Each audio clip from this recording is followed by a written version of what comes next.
छोटे से गांव में मनोहर नामी एक बूढ़ा आदमी अपनी बेटी लाली के साथ एक छोटे से घर में रहता था। मनोहर बहुत ही गरीब था। वो जंगल से लकड़ियां काट कर लाता था और उन्हें बेचकर मुश्किल से अपने घर का गुजारा करता था। मनोहर बहुत ही बूढ़ा हो चुका था और उसके शरीर के अंदर इतनी भी जान नहीं बची थी कि वो लकड़ियां काट सके।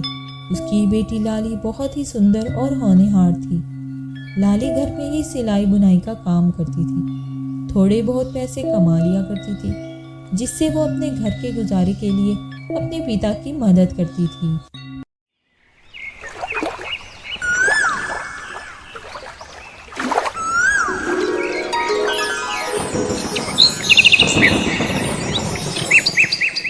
एक दिन मनोहर जंगल में लकड़ियां काटने जा रहा होता है। तभी उसकी बेटी लाली उससे कहती है, पिताजी, मैंने आपसे कितनी बार कहा है, अब आपके शरीर में इतनी जान नहीं है कि आप लकड़ी काट सको। अब आपको आराम की ज़रूरत है पिताजी। आप घर में आराम क्यों नहीं कर लेते? लाली बेटा, मैं घर पे आराम कैसे कर सकता हूँ भला? अगर मैं ही आराम करने लगूंगा तो हमारे घर का खर्चा कैसे चलेगा? और मुझे तुम्हारी शादी भी तो करनी है और उस सूदखोर के पैसे भी तो देने हैं। तुम नहीं जानती लाली, मुझे हर वक्त कितना डर लगा रहता है। पिताजी, आप ज़्यादा परेशान ना हो, भगवान ज़रूर कोई रास्ता निकालेंगे। और मैं भी तो सिलाई बुनाई का काम करती हूँ। आज से मैं दिन रात मेहनत ज़्यादा कर दूंगी जिससे हम उस सूदखोर के पैसे दे सकेंगे। बेटी की बातें सुनकर बूढ़े मनोहर की आंखों में आंसू आ जाते हैं। मनोहर बिना कुछ कहे जंगल की ओर लकड़ियां काटने के लिए निकल जाता है। उधर लाली अपने पिता की आंखों में आंसू देखकर बहुत परेशान हो जाती है। शाम को जब मनोहर घर लौटता है तो लाली उसे खाना देती है और बोलती है, पिताजी, आप किसी से पैसे उधार लेकर उस सूदखोर के पैसे क्यों नहीं दे देते?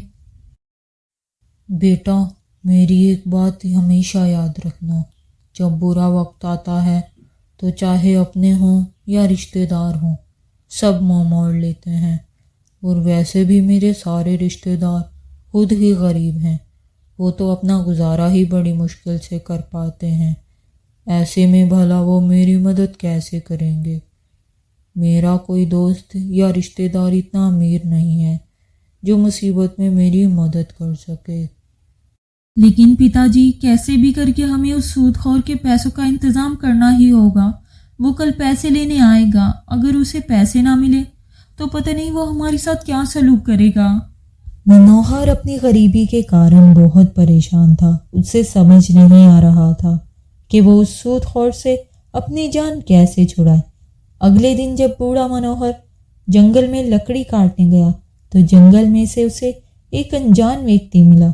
वो व्यक्ति उस बूढ़े मनोहर के हाथ में कुल्हाड़ी देखकर कहता है, तुम्हारे हाथ में ये कुल्हाड़ी देखकर लगता है कि तुम एक लकड़हारे हो और इस समय जंगल में लकड़ी काटने जा रहे हो ना तुम?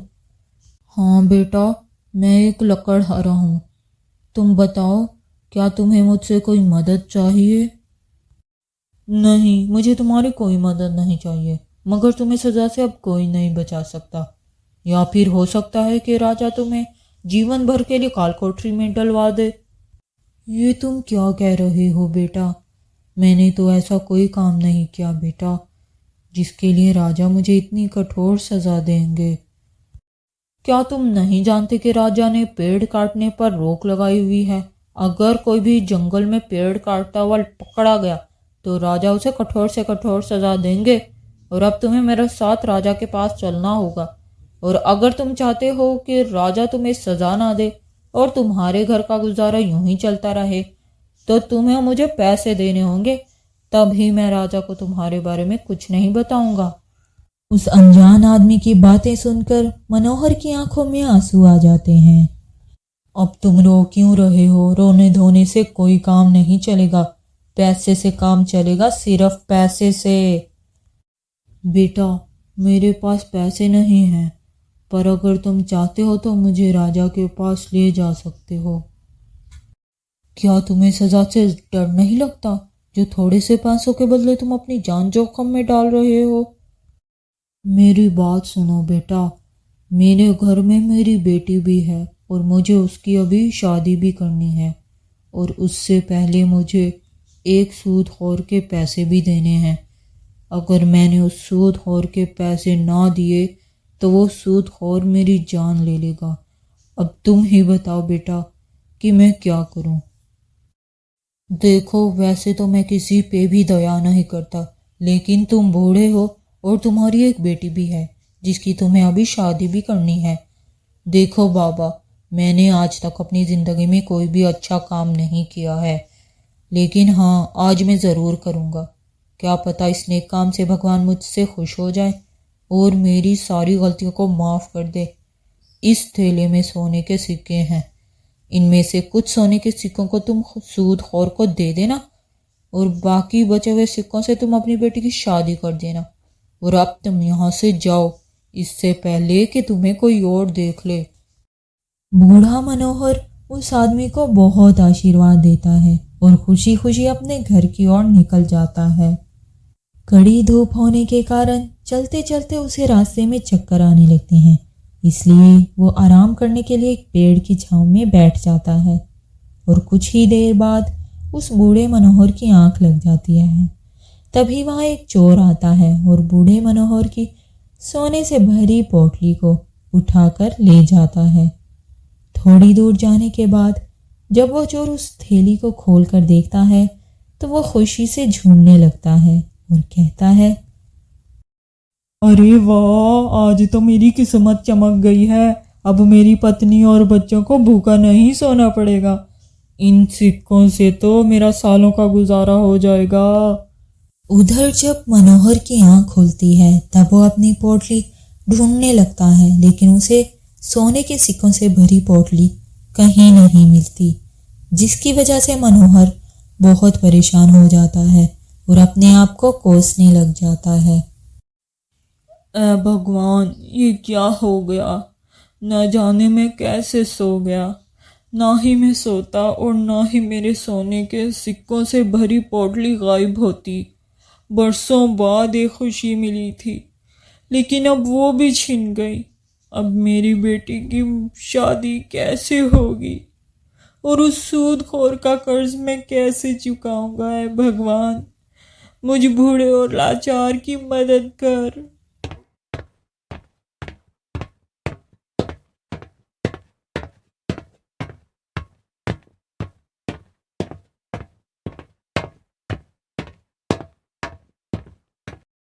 देखो, तुम मुझे हमेशा कहती थी ना कि मैं कोई काम करूं।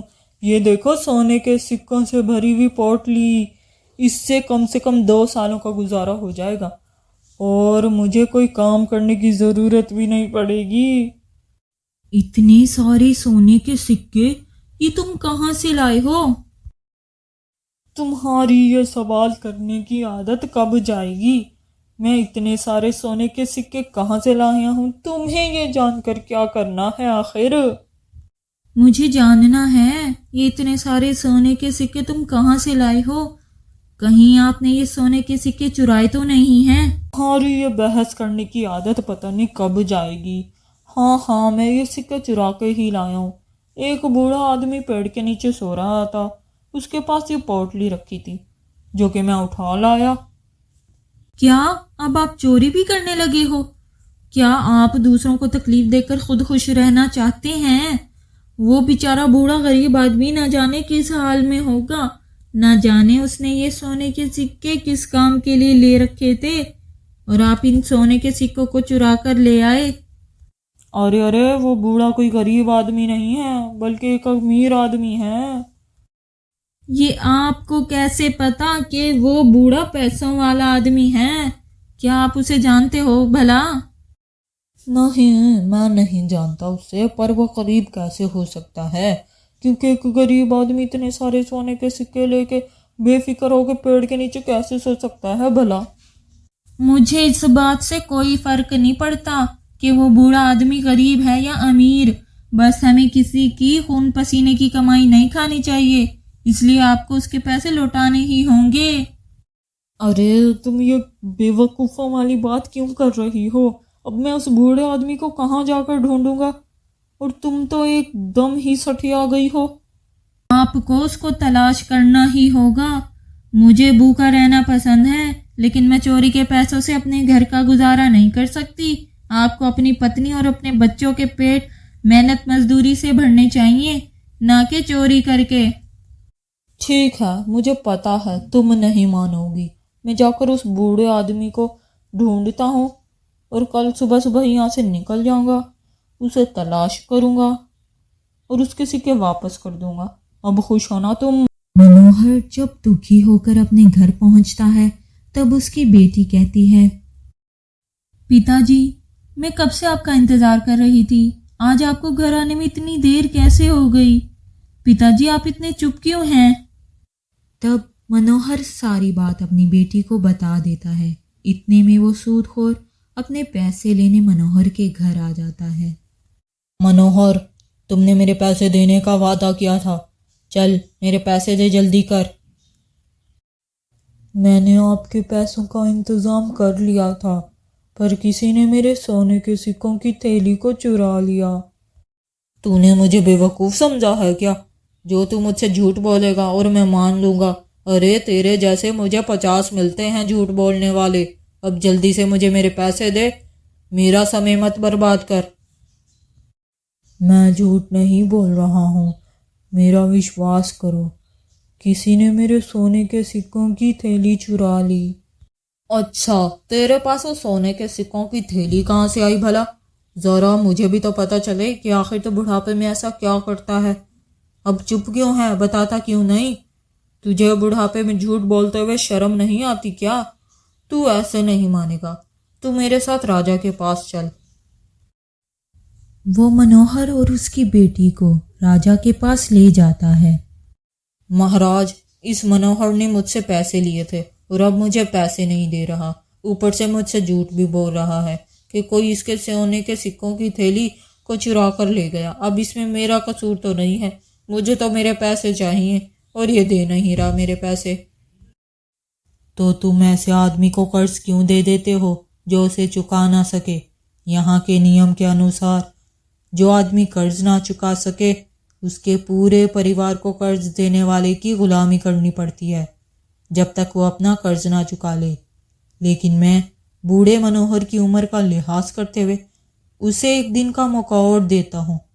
अगर मनोहर, तुमने एक दिन में लालन का पैसा वापस ना किया तो तुम्हें उसकी गुलामी करनी पड़ेगी। राजा की ये सारी बातें सुनकर मनोहर परेशान हो जाता है, क्योंकि अब उसे और उसकी बेटी को सूदखोर की गुलामी करनी पड़ेगी। राजा का फैसला सुनने के बाद वो सभी वापस आ जाते हैं।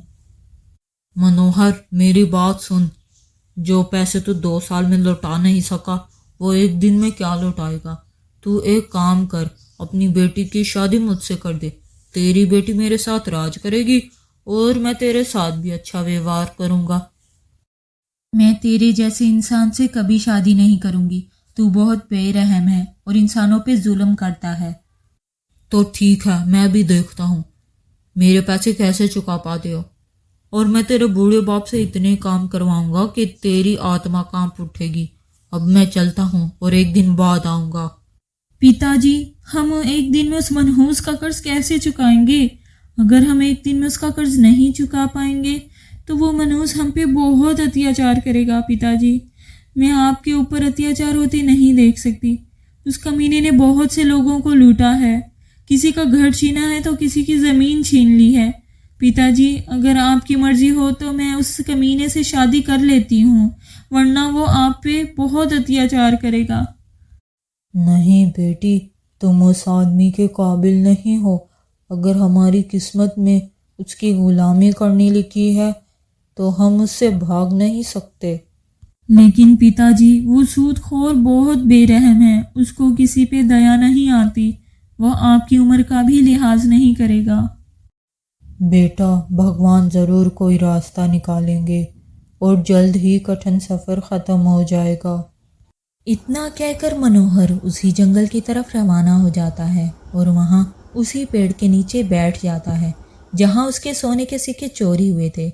वहां बैठकर वो मन ही मन में भगवान से मदद मांग रहा होता है। उसको कुछ समझ में नहीं आ रहा था कि वो करे तो क्या करे। इतने में वो चोर उस मनोहर के पास आता है और कहता है, काका, आपको देखकर मालूम होता है कि आप किसी मुसीबत में हो। आप मुझे बताओ क्या बात है आखिर। मुझसे तो जो कुछ हो सकेगा मैं आपकी मदद कर दूंगा। बेटा, तुम्हारे कपड़े तो खुद तुम्हारी कहानी बयान कर रहे हैं। ऐसे में तुम मेरे इस बुरे समय में मेरी कैसे मदद करोगे? काका, आप मेरे कपड़ों पर मत जाओ। अब बस मुझे अपनी परेशानी बताओ, हो सकता है मैं आपकी कुछ मदद कर पाऊं। बूढ़ा मनोहर अपनी सारी बातें उस चोर को बता देता है। कुछ देर में चोर उस सोने के सिक्कों की थैली उस बूढ़े मनोहर के सामने रखकर बोलता है, काका, कहीं ये सोने के सिक्कों की थैली आपकी तो नहीं है ना? दरअसल मैं एक गरीब आदमी हूँ। मेरे घर में मेरे बीवी बच्चे भूखे थे।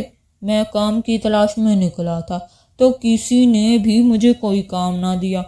बस फिर क्या था, मैं यहाँ से गुजर रहा था, मेरी नज़र आप पे पड़ी और फिर इस थैली पे, तो मैंने आपसे ये सोने की थैली चुरा ली।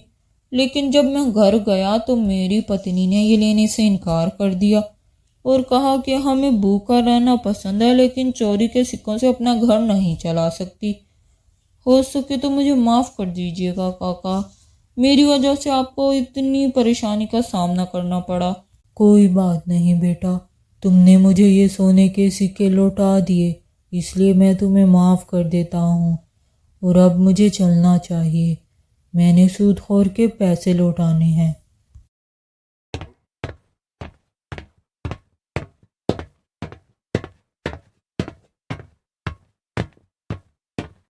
देखो बेटा, ये वही सोने के सिक्कों की पोटली है जो खो गई थी।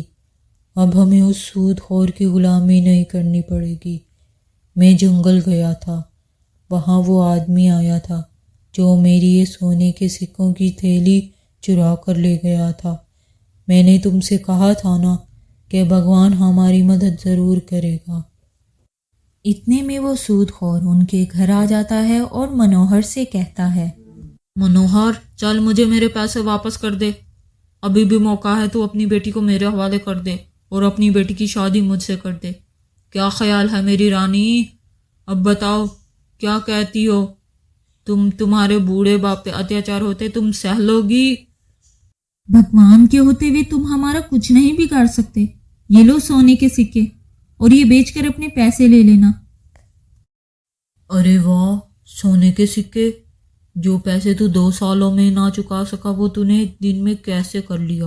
और ये सोने के सिक्के कहाँ से आए? बता जरा, तेरे पास कहाँ से आए ये सोने के सिक्के? जरा मुझे भी तो पता चले। तुम्हें इससे क्या मतलब? तुम्हें तुम्हारा कर्ज मिल गया, अब तुम यहाँ से जा सकते हो। सूदखोर वहां से गुस्से में चला जाता है। उसके बाद मनोहर अपनी बेटी की शादी धूमधाम से कर देता है और हंसी खुशी अपनी जिंदगी गुजारने लगता है। Please do like and subscribe my channel. Take care. अल्लाह हाफिज।